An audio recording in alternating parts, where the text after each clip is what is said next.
Liberal Prime Minister take responsibility, fire that minister, the Justice Minister and the Immigration Minister.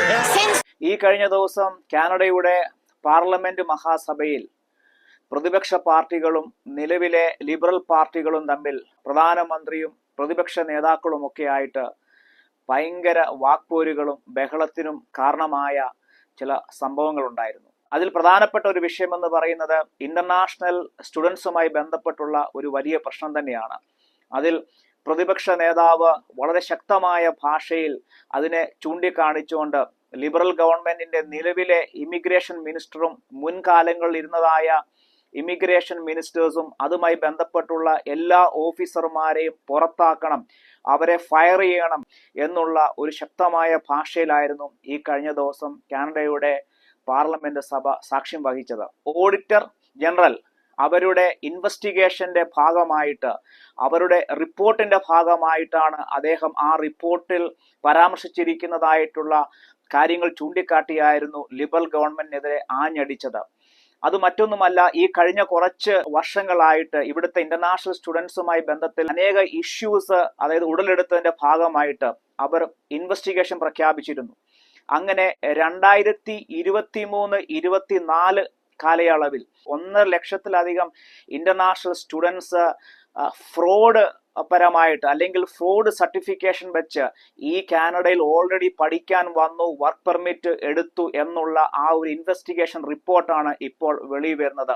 2018 മുതൽ 2023 വരെയുള്ള കാലയളവിലും ഇതുപോലെ ആയിരക്കണക്കിന് international students already കാനഡയിൽ തെറ്റായ മാർഗത്തിൽ പഠിക്കാൻ വന്നു എന്നുള്ള ഇൻവെസ്റ്റിഗേഷനും അന്നും കാനഡ ഭരിച്ചിരുന്ന ലിബറൽ ഗവൺമെന്റിനും ലിബറലിന്റെ ഇമിഗ്രേഷൻ മിനിസ്റ്റർക്കും റിപ്പോർട്ട് സബ്മിറ്റ് ചെയ്തിട്ടും ഇതുവരെയും യാതൊരു ആക്ഷനും ലിബറൽ ഗവൺമെന്റിന്റെ ഭാഗത്ത് നിന്ന് ഉണ്ടായില്ല എന്നതിനെ ചൊല്ലിയായിരുന്നു ഈ കഴിഞ്ഞ ദിവസം പാർലമെന്റിൽ നടന്നതായിട്ടുള്ള ആ ഒരു വലിയ പ്രക്ഷോഭം.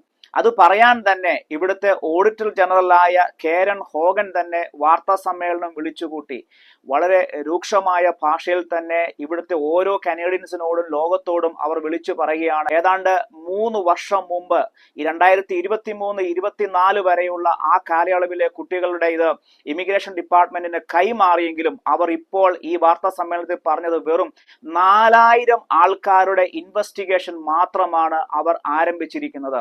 അതിൽ 2000-ഓളം ആളുകൾക്ക് സ്റ്റുഡൻസിന് ഇമിഗ്രേഷൻ ഡിപ്പാർട്ട്മെന്റ് കാരണം കാണിക്കൽ നോട്ടീസ് അയച്ച് അവർ എക്സ്പ്ലനേഷൻ ചോദിച്ചുകൊണ്ട് പല സ്റ്റുഡൻസിനും ഇമെയിൽ അയച്ചു. ഇതുവരെ ഒറ്റ സ്റ്റുഡൻസ് പോലും അതിന് പ്രതികരണം കൊടുത്തില്ല. പ്രതികരണം കിട്ടാതെ വന്നതിന്റെ ഭാഗമായിട്ട് ഇമിഗ്രേഷൻ ഡിപ്പാർട്ട്മെന്റ് നൈസായിട്ട് ഈ ഇൻവെസ്റ്റിഗേഷൻ അങ്ങ് നിർത്തിവെച്ചു. Up with a demand for investigations into fraudulent student visa holders. That's according to an audit by Canada's Auditor General that found over 150,000 cases were flagged from 2023 to 2024. Only 4,000 investigations were launched into that activity. Among those, only 1,600 were marked as inconclusive because the student in question stopped responding. Here is what the minister had to say ahead of QP today. ഇത് തന്നെയാണ് ഇപ്പോൾ auditor general immigration ഡിപ്പാർട്ട്മെന്റിനോടും പ്രധാനമന്ത്രിയോടും ചോദിക്കുന്നത്. ഒരു investigation അവർ നടത്തി അതിന്റെ report submit ചെയ്തും സാമാന്യമായിട്ട് അതൊന്ന് follow up ചെയ്ത് എന്തായി അതിന്റെ റിസൾട്ട് എന്ന് പോലും തരാനുള്ള ഒരു മാന്യത നിങ്ങളുടെ ക്യാബിനറ്റിന്, നിങ്ങളുടെ ഇമിഗ്രേഷൻ ഡിപ്പാർട്ട്മെന്റിന് ഇല്ല എന്നുള്ള അവരുടെ ചോദ്യത്തെ പിടിച്ചുകൊണ്ടാണ് പ്രതിപക്ഷ പാർട്ടികൾ ഈ കഴിഞ്ഞ ദിവസം പാർലമെന്റിൽ വലിയ ബഹളത്തിന് കാരണമാക്കിയത്. എന്നാൽ ഓഡിറ്റർ ജനറൽ തന്നെ അതിന്റെ കാരണം ഇമിഗ്രേഷൻ ഡിപ്പാർട്ട്മെന്റ് ചൂണ്ടിക്കാണിക്കുന്നത് അവർക്ക് ബഡ്ജറ്റ് ഇല്ല. 2028 വരെ അവർക്ക് ഇത്രയും ആളുകളെ നോക്കുവാൻ ഏതാണ്ട് ഒരു 2,000-ഓളം ആളുകളുടെ കാര്യങ്ങൾ ഇൻവെസ്റ്റിഗേഷൻ നടത്താനുള്ള ബഡ്ജറ്റേ ഉള്ളൂ ഇപ്പോൾ നിലവിൽ കാനഡയുടെ ഇമിഗ്രേഷൻ ഡിപ്പാർട്ട്മെന്റിന്. ഈ കഴിഞ്ഞ ദിവസങ്ങളിലൊക്കെ നമ്മൾ പല വാർത്തകൾ കണ്ടു. 10-20 ലക്ഷം ആളുകളുടെ വിസ എക്സ്പയർ ആയി തിരിച്ച് നാട്ടിലേക്ക് പോകണം എന്നുള്ള വലിയ വാർത്തകളാണ് നമ്മുടെ മുന്നിൽ പറഞ്ഞതെങ്കിലും ഇങ്ങനൊരു വാർത്ത ഇപ്പോൾ പുറത്തു വന്ന സ്ഥിതിക്ക് ഇതൊരു തെറ്റായ സന്ദേശമല്ലേ നിലവിലായിരിക്കുന്ന ലിബറൽ ഗവൺമെന്റും ഇവിടുത്തെ കാനഡയുടെ ഇമിഗ്രേഷൻ സിസ്റ്റത്തെയും ചൂണ്ടിക്കാണിക്കുന്നത്? അതായത് ഏതാണ്ട് 1.5 ലക്ഷത്തിലധികം ആളുകൾ ഇവിടുത്തെ ഇമിഗ്രേഷൻ സിസ്റ്റത്തെ കാറ്റിൽ പറത്തിക്കൊണ്ട് ഈ രാജ്യത്തിലേക്ക് കടന്നു വന്നെങ്കിൽ ഇനിയും ഏതാണ്ട് 20 ലക്ഷത്തിലധികം ആളുകൾ അവരുടെ വർക്ക് പെർമിറ്റ് എക്സ്പയർ ആയി നിലവിൽ ഈ രാജ്യത്ത് തുടരുമ്പോൾ തന്നെ ഈ ഒരു വാർത്തയിൽ നിന്ന് എന്ത് മെസ്സേജ് മെസ്സേജ് ആണ് ആളുകളിലേക്ക് പകരപ്പെടുന്നത്. ഇത്രയും വലിയ ഒരു സമ്പന്ന രാജ്യമായ കാനഡയ്ക്ക് അവരുടെ 2000 ആളുകളുടെ ഇൻവെസ്റ്റിഗേഷൻ നടത്താൻ പോലും 2028 വരെ അവർക്ക് ബഡ്ജറ്റ് ഇല്ല പോലും.